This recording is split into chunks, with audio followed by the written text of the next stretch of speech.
They were trapped 4 kilometers inside the earth, with the water rising around them. On June 23rd, 2018, the Wild Boars football team finished practice under a clear sky. 12 boys, ages 11 to 16, and their 25-year-old assistant coach, Ekapol Chantawang. To celebrate a teammate's birthday, they decided on an adventure, exploring the local Tham Luang cave. Leaving their bicycles by the entrance, they ventured inside, unaware of the approaching danger. Suddenly, the monsoon broke. A torrential downpour began, unleashing a flash flood into the cave. The water blocked their escape. Their only choice was to retreat deeper and deeper into the darkness. A park ranger found the bicycles. The alarm was raised, and a search began immediately. Thai Navy SEALs were the first to arrive, facing a cave system now transformed into a deadly underwater maze. Word spread quickly. A massive international rescue mission began to assemble at the foot of the mountain. For days, the SEALs pushed against powerful currents in zero visibility, searching for any sign of life.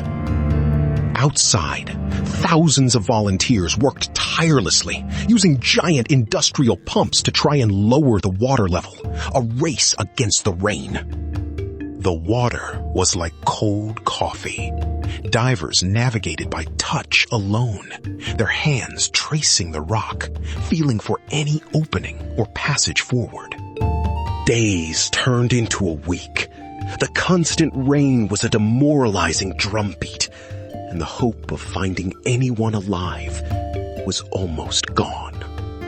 Hope began to fade. No one knew if the boys were alive or where they could be. Then, 2 British cave diving specialists arrived, John Valanthan and Rick Stanton, experts in such conditions. They followed a guide rope for hours, pushing further into the flooded labyrinth than anyone had gone before. Valanthan and Stanton were near their turnaround limit, low on air. They decided to surface one last time before heading back. After 9 agonizing days, the divers surfaced in an unexplored chamber, smelling something in the air. They climbed onto a muddy slope. Their lights scanned the darkness and found small, thin figures huddled together. John Valanthan asked, "How many of you?" From the darkness, a small voice answered, 13. The divers were stunned. An overwhelming wave of relief washed over them. They had found them. They had found them all alive. Against all odds, every single one of them was alive. The world erupted in celebration. But the joy was short-lived. The boys were 4 kilometers deep, weakened and unable to swim. The path out was a brutal gauntlet of freezing pitch-black water and passages too narrow for an adult. Coach Eck had kept the boys alive by teaching them meditation and conserving their energy. The boys were starving, suffering from malnutrition and the early stages of infection from the unsanitary cave water. A medic diver and 3 Thai Navy SEALs stayed with them, providing first aid and assessing their fragile condition. They were weak, but stable. Rescuers brought them food, foil blankets, and light. But time was their greatest enemy now. Oxygen levels inside the chamber were falling dangerously low, a slow and silent threat. Worse, the forecast predicted a second, more powerful monsoon was just days away from striking. A former Thai Navy SEAL, 37-year-old Saman Gunan, volunteered to place air tanks along the route. While returning from his mission, he lost consciousness underwater and ran out of air.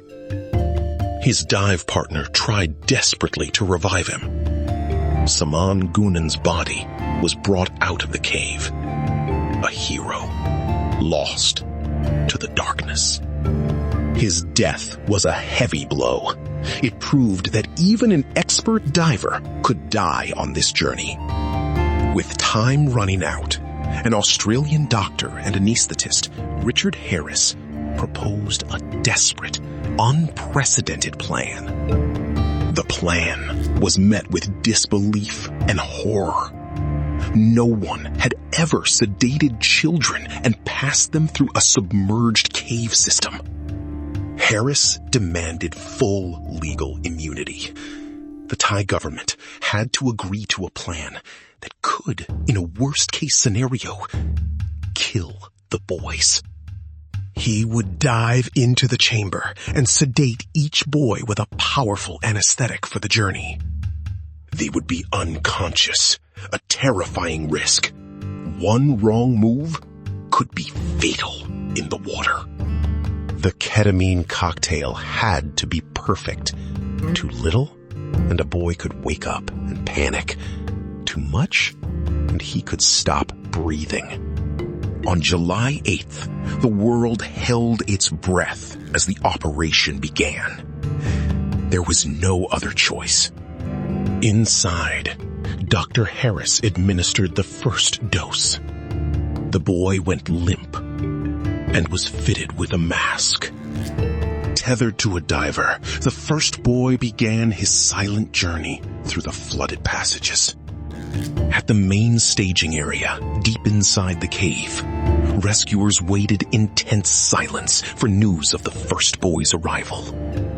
The extraction was a human chain, passing each child from one diver to the next over many hours. At points, the boys had to be lifted out of the water, carried over sharp rocks in dry sections, before being submerged again. At key points, Dr. Harris had to re-administer the anesthetic, a delicate procedure performed on precarious rock ledges deep within the earth. The final section, Chamber 3 to the entrance, was the longest and most dangerous dive. Each boy's life was in his escort's hands. Over 3 excruciating days, the team repeated this perilous process 12 more times without error. On July 10th, the last boy and Coach Eck were brought out, 18 days after they entered. Against all odds, all 13 had survived. It was a miracle born of immense courage and sacrifice. The world had come together to save a small football team, proving that hope can shine in the deepest darkness.